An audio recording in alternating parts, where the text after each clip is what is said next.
કચ્છ ભાજપ સંગઠન પર્વ ટાંકણે નવા 5 લાખ સભ્યો બનાવશે તેવી નેમ ભુજ ખાતે આયોજિત નૂતન વર્ષ સ્નેહ મિલન અને સંગઠન પર્વ અંતર્ગતના વર્કશોપ વેળાએ જિલ્લા ભાજપ અધ્યક્ષ અને રાપરના ધારાસભ્ય પંકજભાઈ મહેતાએ વ્યક્ત કરી ભાજપ પક્ષે આજે જે કંઈ પણ સફળતાના શિખરો સર કર્યા છે તેનો શ્રેય કાર્યકરોની ફોજને આપ્યો હતો।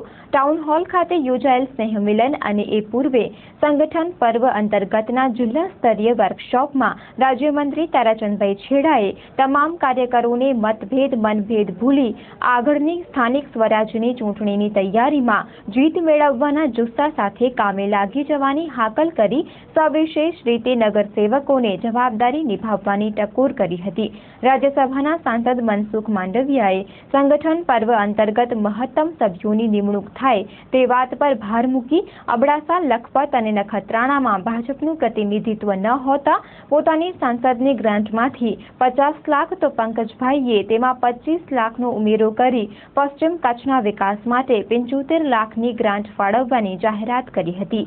પ્રદેશ યુવા મોરચાના અધ્યક્ષ પ્રદીપસિંહ વાઘેલા, સાંસદ વિનોદ ચાવડા, સંસદીય સચિવ વાસણભાઈ આહિર, ધારાસભ્યો નીમાબેન આચાર્ય, રમેશભાઈ મહેશ્વરી, જિલ્લા પંચાયત પ્રમુખ ત્રિકમભાઈ છાંગા, ગોપાલક વિકાસ નિગમના ચેરમેન અરણભાઈ રબારી સહિતે પ્રાસંગિક ઉદ્બોધનમાં કેન્દ્ર અને રાજ્ય સરકાર દ્વારા થઈ રહેલા અદ્ભુત વિકાસ કામોની છણાવટ કરી નવા વર્ષે ભાજપને વધુ શક્તિશાળી બનાવવાનો સંકલ્પ લેવડાવ્યો હતો। મુકેશભાઈ ઝવેરી, જયંતિભાઈ ભાનુશાલી, છબીલ પટેલ, કેશુભા વાઘેલા, પુષ્પદાન ગઢવી, ભરત સોની સહિત મંચસ્થ રહ્યા હતા। યુવા ભાજપના જિલ્લા અધ્યક્ષ શૈલેન્દ્રસિંહ જાડેજાની આગેવાનીમાં યુવા ભાજપની ટીમ દ્વારા તૈયાર કરવામાં આવેલ રક્તદાન માટેની સંપર્ક સૂચિકા અને વેબસાઇટનું લોન્ચિંગ કરવામાં આવ્યું હતું। સંગઠન પર્વના વર્કશોપમાં માંડવિયાએ મહત્વપૂર્ણ માર્ગદર્શન આપ્યું હતું। સંસદીય સચિવ તરીકે જેમની નિમણૂક કરાઈ છે એવા અંજારના ધારાસભ્ય વાસણભાઈ આહિર તેમજ બોર્ડ નિગમમાં સ્થાન મેળવનાર ધનજીભાઈ સેંઘાણી અને કેશુભાઈ પારસિયાનું વિશેષ સન્માન કરાયું હતું। કોંગ્રેસ સેવાદળના પૂર્વ જિલ્લા પ્રમુખ ભગીરથસિંહ રાણા તેમના ટેકેદારો સાથે ભાજપમાં જોડાતા પંકજભાઈએ તેમને કેસરી ખેસ પહેરાવી આવકાર આપ્યો હતો। આ પ્રસંગે કચ્છ જિલ્લા ભાજપના પ્રમુખ શ્રી પંકજભાઈ મહેતાએ સેન્ટ્રલ ન્યૂઝ સાથે વાત કરી હતી। લગભગ 1,46,000 પ્રાથમિક સભ્ય નોંધાયેલા છે। આ વખતનો અમારો સંકલ્પ છે કે કચ્છ જિલ્લાના તમામ 1581 બૂથની અંદર અમારી બૂથ સમિતિ બને અને ઓછામાં ઓછા દરેક બૂથ સમિતિની અંદર 100 સદસ્યો હોય એ પ્રકારની કલ્પના સાથે અને તે ઉપરાંત સમાજના તમામ વર્ગને આવરી લઈને તમામ તબક્કાઓ સુધી ભારતીય જનતા પાર્ટીની સદસ્યતા નોંધણી અભિયાન પહોંચે।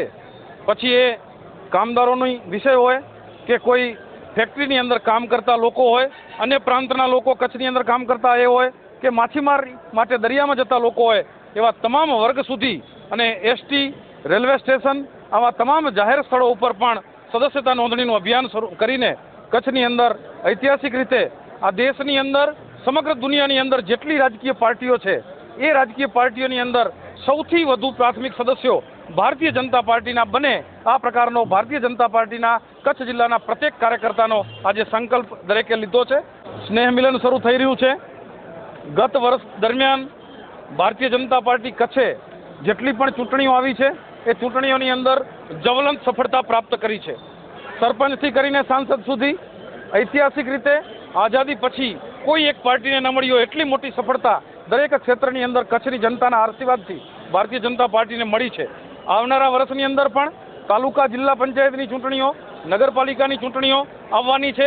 એ ચૂંટણીઓની અંદર વધુમાં વધુ બૂથ અને વધુમાં વધુ સીટ જીતવાનો આજે અમે સંકલ્પ કરવાના છીએ અને એની સાથે સાથે કચ્છની જનતાએ જે પ્રકારે ભારતીય જનતા પાર્ટીને આશીર્વાદ આપીને તમામ સ્થાન ઉપર બિરાજમાન સત્તા આપી છે એ સત્તાના માધ્યમથી પ્રજાની જે અપેક્ષાઓ છે એ પરિપૂર્ણ થાય, પ્રજાની વધુમાં વધુ સેવા કરી શકાય એ પ્રકારનું આયોજન, એ પ્રકારની અપેક્ષા અને કાર્યકર્તા અને કચ્છની પ્રજાને આજે અમે નવા વર્ષની શુભકામના પાઠવીએ છીએ।